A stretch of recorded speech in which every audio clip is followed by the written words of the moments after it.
Hello everyone, this is Fantasy-esque and welcome back to the Vampire Amazon Challenge in The Sims 4. We are following the reign of Queen Darling Cloudy Snarl, who has recently entered the third trimester of her pregnancy. Between that and the kisses she's been sneaking Barco, she's managed to become fast friends with her counselor, Lady Billy.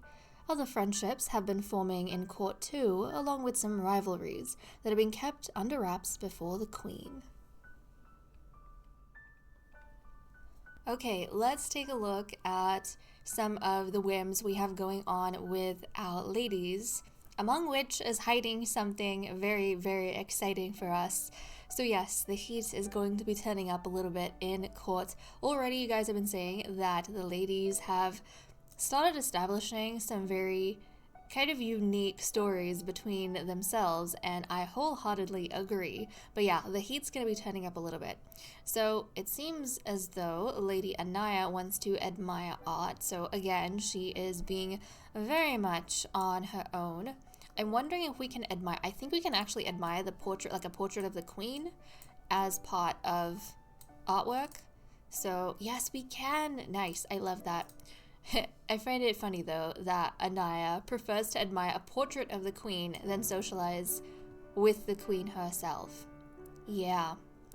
And also, one of you lovelies was actually saying that maybe with Lady Akira, the whole reason why she might be a little bit awkward with the Queen is possibly because she feels self-conscious about her farming background in relation to everyone else, and maybe between, that sort of origin and being before royalty, it's making her overthink a few things about her own standing, and so she kind of fumbles around a little bit when she's trying to speak with the Queen. So yeah, I could kind of see that. But okay, Anaya is feeling a lot better, and I love that. She was inspired after looking at the Queen. Now she wants to do some painting of her own, which is adorable. Lady Billy, meanwhile, wants to tell a joke. Okay, we can't water any of the trees so far. I keep wanting to water the trees because the dirt looks dry to me, but it's okay. We can't water them just yet, so we'll leave them be. Billy, you were practicing archery, but no longer. You want to tell a joke. Who do you have the closest relationship with? We'll go tell a joke to them. So with Anaya, she's got a 26, with Darling 37, Miko 13, and Akira 31. Okay, so the Queen, yeah, she's gonna go tell a joke to the Queen, and so you were also saying that she should really be careful of isolating herself from the other ladies, because if a majority of the court is against Billy, even the Queen won't be able to save her from something like death, But okay, let's come over here, tell the Queen a joke. Let's see. Where is it? We'll tell her a joke. Maybe about facial hair? Why not? We'll tell a joke about facial hair. Maybe she's making a joke about Barco and the proximity the Queen has to Barco, because we know that within their society, even if the Queen chooses to break these rules, it's a bit of an unspoken rule that past the breeding, you don't really get close to these males, and you don't really maintain any sort of romantic relationships with them. And Lady Miko. So this is where things start heating up, guys, because Lady Miko wants to ask Lady Akira to be girlfriend, and within my world, I typically don't use those terms. Whenever a sim has that sort of want, I say that they want to have a courtship with that sim, which is the terminology I'll be using. So yeah, she wants to officially court Lady Akira. We have been talking the past couple of episodes about how their friendship is actually so nice, so sweet. Like, Miko is the complete opposite socially of Akira. Akira is quite uncertain, has a lot of insecurities, unsure about how to kind of handle herself, but Miko, she kind of, I feel like, flows through this very easily. There's been quite a few circumstances where she has kind of shown Akira how easy it is for her to socialize with even the Queen. So she has, in the same light, I think, been a bit of a bridge for Akira and some of the others. And I feel like Miko is kind of Akira's comfort zone, the one person Akira doesn't have to try with because she's able to build a connection with her that easily. And it seems as though for Miko, even though she's befriending kind of everyone else, her relationship with Akira is, in her eyes, apparently a bit more special than what she has with everyone else. And she wants to take things a step further than the simple flirts she usually passes to the other ladies. So I don't know how Akira is going to interpret this. We're gonna go ahead, and you know what, guys? Even if Akira rejects her, I'm actually going to complete that whim. Hopefully it does kind of register, but even if Akira rejects it, I am going to complete that whim because she's asked her. That's what she wants to do, ask her. So they don't have to enter an official courtship. Akira doesn't have to say yes. As long as she asks her, she's fulfilled what she wants to do. But we're going to go ahead. I don't know if the timing of this is going to be right, to be honest. But she is going to try and... Wait, no. I think it would be under... Sorry, I think it would be under something else, like a relationship. So... Nope, we don't want to change relationship. Are we not that close? Oh, it's because... Okay. Here's the thing, guys. Here's the thing. I did say that I would stay away from whims that require me to change a whole lot of things with someone else. So I did not realize when I saved this that apparently, obviously, you have to have already somewhat of an established romantic relationship before you can ask a sim to be your partner. And she doesn't have that with Akira. She's friends with her, but they're not at a stage where she can ask Akira to, court her. So for that reason, I am not going to... I'm gonna consider this completed. I'm gonna complete this whim, but I'm gonna say that maybe this is just a thought that's flying around Miko's head. Maybe she worked up the courage to ask Akira, and then suddenly she had a realization that they weren't close enough for her to do that, for Akira not to question what's going through Miko's mind. And that, it's all kind of in her head. But I think it's good we talked about this because at least now we know what's going on in Miko's mind, that possibly Miko views her friendship with Akira differently than she views her friendship with, well, not friendship, but, her relationship with everyone else. I'm going to consider this complete. But, yeah, if it was like a flirt want, then I would have done it. But because it's a relationship want that I can't fulfill without lining up a whole lot of romantic interactions, I feel like that's going to change too much in their relationship. And I've talked about this before, I don't want to do that. So I'm not going to. But I'm glad we got to see that Miko feels a certain way about Akira. Moving on to Lady Akira. She wants to share her insecurities, and she's been doing that with Miko so far. So let's go ahead and check relationships. She's got a 22 with Queen Darling, 49 with Miko, 42 with Anaya, and a 32 with Billy. So yeah, Miko. She's going to share insecurities once more with Miko's. And, with Miko. But this must be why Miko feels as though she's really close to Akira, and why maybe Akira might have a special place in her heart for Miko as well, because she never shares her insecurities with anyone else. I mean, yes, Akira has thankfully managed to become friends with Anaya, and the fact that Anaya is quiet might have helped with that, but she only talks to Miko about really personal things. So I could see why that would put kind of ideas in Miko's head. And Queen Darling. We actually had a whim for Queen Darling, but it seems as though she has done whatever it is she wished to do, which is fine. Is there anything that I can fulfill for her? She wants to do something romantic. I'll do that, because she fulfilled that other whim she had, and I cannot remember what it was. So who does she have the closest relationship with? So Lady Anaya is a 21. Lady Akira is a 22. Okay, she has more relationship with Akira right now than Anaya, so Akira is doing good. A 32 with Miko and a 40 with Billy. So it is going to be Lady Billy. So Queen Darling, I love how everyone's gathering in the Queen's chamber. Maybe they all want, they want an audience with the Queen. She's going to come in and she is going to do something romantic with Billy. I think kiss hands might be a little bit extra. A little bit too extra. Didn't? Actually, hold on. Didn't Billy earlier on in this video, when we started off going through the whims, didn't she make a joke to the Queen about Bako? She did, didn't she? We talked about it. So I wonder if the Queen, in reply to that joke, is kind of turning her attention to Billy, almost as though, well, if I'm not being romantic with Bako, then who else am I being romantic with? You? Something like that. So let's see.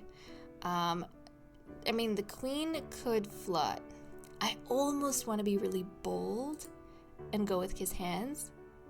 I feel like maybe we should do that, but it would, on the Queen's side, it would almost be like one of the pranks that she pulls on Lady Billy, because I feel like that's sort of the relationship they have, is pulling pranks back and forth and being mischievous. She's stirring up mischief, but I think she's gonna go do that. She's gonna like stir up the ladies a little bit, mainly stir up Billy because of the joke that Billy made about Bako. So she's turning her attention to her most trusted counselor. I think that's what's happening over here, guys. So our Queenie, she's gonna take herself all the way to her chambers.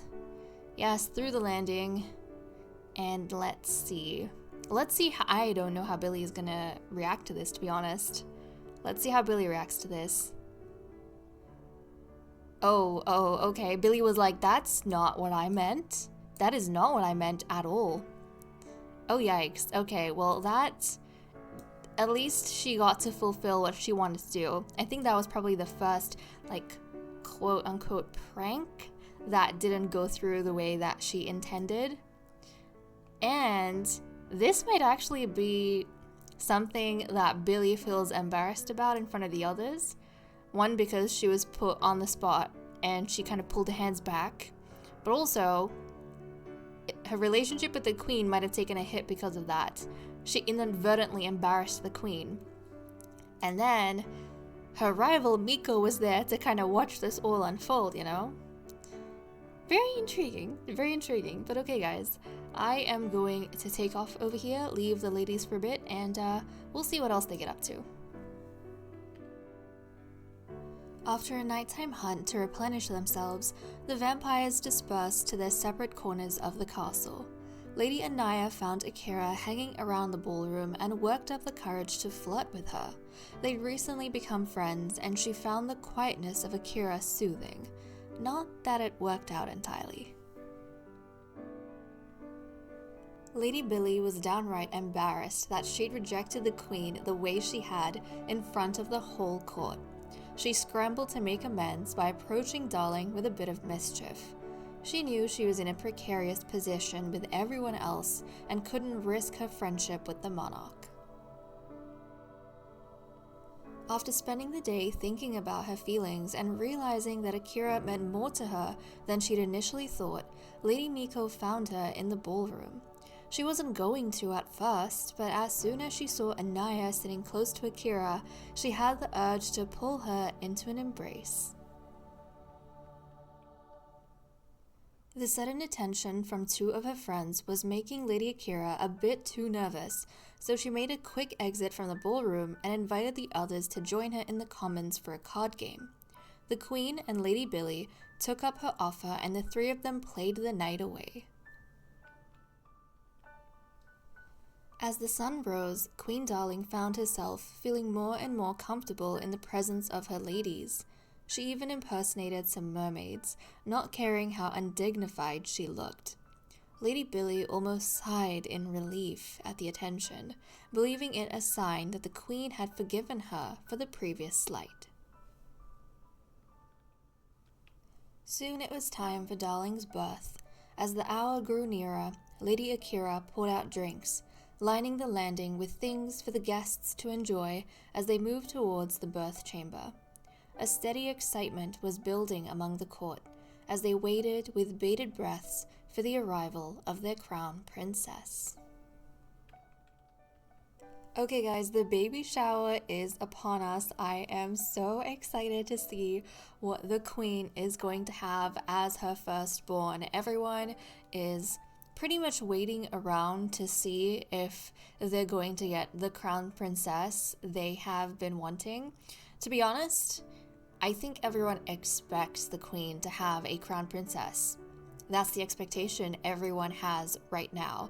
So Akira and Anaya, they are waiting outside because they are kind of the lower members of court right now. They are not permitted within the actual birth chamber itself. That is something reserved for the mother giving birth and also the highest ranking members of court, which at this point is, you know, the counselors, since the queen is the one giving birth. So they're over here waiting around, kind of warming themselves by the fire, and they get kind of a glimpse into the birth chamber. So it's not as though, oh my goodness, what's happening? It's not as though they don't have access and can't see what's going on inside. They obviously can, but in terms of proximity, they're not permitted within the chamber itself. So I'm excited. I am very, very excited. We have some of the acolytes coming to kind of give their well wishes to the queen as well. Maybe stick around in case the queen needs to take a drink. Obviously because she's going to be tired from the birth. And then it seems as though Bako has showed up as well, in excitement to see how much he's contributed to the queendom. So let's not waste any time, guys. Let's go ahead and see what she's going to have. Okay, he is giving her a gift, which is very nice of him. This is his child being born as well. It's a big deal. Let's see, the queen is going to come over here, guys. Oh my goodness, look at her big belly, and she's going to have this child. Yes, Bako is freaking out. I think he's very nervous on whether or not this is going to be a princess, because this is the firstborn. Everyone's expecting it of the queen and of him. And guys, the interesting thing about whenever the queen gives birth, right, is that all the other members of court, they can gain influence in different ways. They can gain influence from the births, from marriage, like from the birth of daughters, from marriages, and from tournaments. However, for the queen, and this is another reason she gets way more chances to breed than everyone else, this is the only way, aside from a marriage, that the queen can get or lose influence, because she herself cannot participate in the tournaments. At least that's kind of what I have going now, because I feel like the queen is someone to maintain the fact that she is above all her subjects. She cannot participate and lose. You get me? Because if she loses, then her standing in society will go down, since the queen is supposed to be the strongest vampiress we have. So she herself is not going to participate. She's going to preside over the tournaments, and she's the one who's like announcing the victor essentially. But yeah, this is one of the few ways she is going to be able to gain or lose influence. So whether or not this is a single child and whether or not this is a boy or girl, it's going to affect her influence and strength within the queendom in the eyes of her court. So let's see what it's going to be. Let's take a look. Let's take a look. Okay, Queenie. Come on, Queenie. Oh, no! It's a prince. It's a prince, guys. It's a prince. Okay. Okay, this is going to be Prince Zorro. So we have Prince Zorro, who has joined us. Oh my goodness, this means the queen has like -1 influence. She just lost some influence, some standing among her court for having a baby boy. But did she have multiples? Because if she has multiples, if there's a girl in there somewhere, then she won't lose any influence. It'll be cancelled out by the girl. So, Oh, yes, yes. Okay, guys. She had twins. She had a boy, she had a prince, but she gave us a crown princess, and this is what everyone wanted. Okay, so there was a bit of a scare. There was a bit of a scare for a second there, because we thought we only had a prince. But we do have a princess, and this is going to be Princess Zara. So Princess Zara Cloudy Snarl, Prince Zorro Cloudy Snarl, and Princess Zara Cloudy Snarl. And is that it? Yes, she had twins! Okay, she had twins. So Prince Zorro Cloudy Snarl seems to have the darker skin tone of his father, and Princess Zara seems to have the lighter skin tone. You know what's kind of funny is that in our original Vampire Amazon series, I literally did not have, I think we never had a dark-skinned princess. Like everyone just, like I randomized the breedings, but everyone ended up being in the royal family really light-skinned. And I think in the very last season, like in season 6, we finally managed to get a dark-skinned princess, and then she had the hates children trait, which means that she could not breed. So we have never lucked out on that. The randomization of breeders was on our side this time because we got Baco, who has a duskier skin than the queen. And yet, look at the turn of fate. We had twin babies. The prince is the one who got the dark skin, and the princess turned out pale. Like, are you kidding me? Are you serious? I thought we might finally get a dusky princess, but apparently that is not the case. Well, I think everyone is feeling very joyous right now at the fact that the queen had a princess. Yeah, that means, guys, that the queen is actually going to get an influence gain of 1. According to our rules, because a baby girl was born, in the case of multiple children of different genders, then any loss we would have had from the boy gets cancelled out because everyone is celebrating the birth of the girl. The girl's birth is not going to be overshadowed by her brother. So, Princess Zara, you are so lucky, so lucky, and I'm excited to see the genes they might have in the future. But I mean, Zorro, he's going to be important once he grows up, you know, for breeding purposes, because any daughter that he has in the future is going to get +2 influence because he is of like good breeding stock. So he is useful as well. But Princess Zara, I am excited. Also, guys, we do know that there is a chance of dying from childbirth when our vampires have their children. And the queen, at this point in time, she had a 1% chance of dying from childbirth. I did roll for her. She got an 82, which means she survived this particular birth. So she is not going to be dying or passing away or anything like that.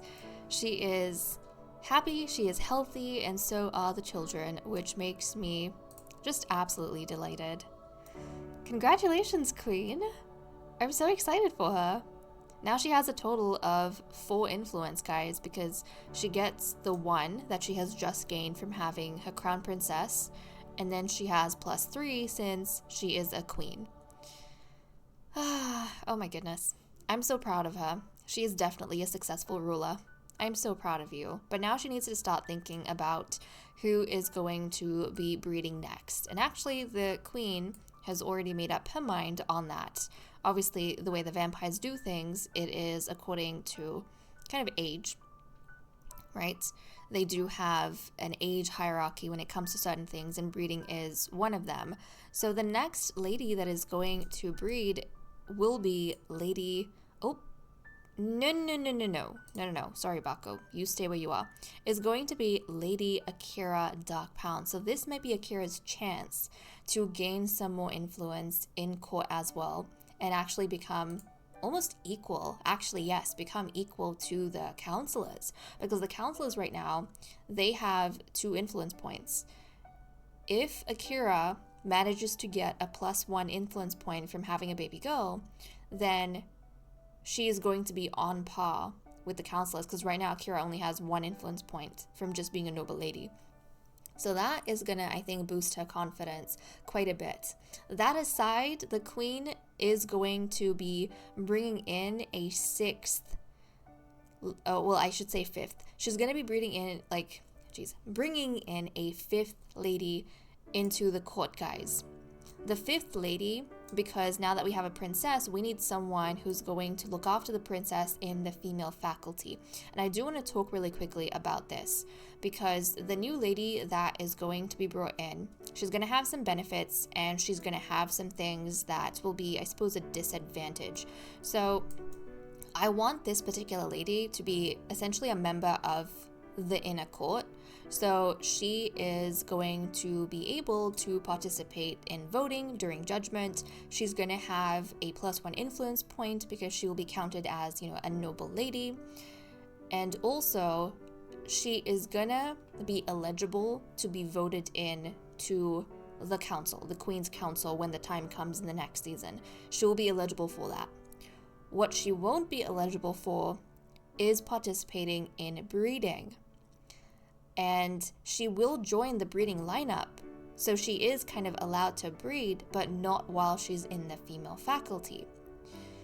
And you guys might be confused by this, but essentially what I'm thinking is that every season, when we vote for a new council, what's going to happen is, along with the two ladies who have the highest relationship with the queen being voted into the council, the lady who has the least relationship with the queen is going to be, or may be, assigned to the female faculty.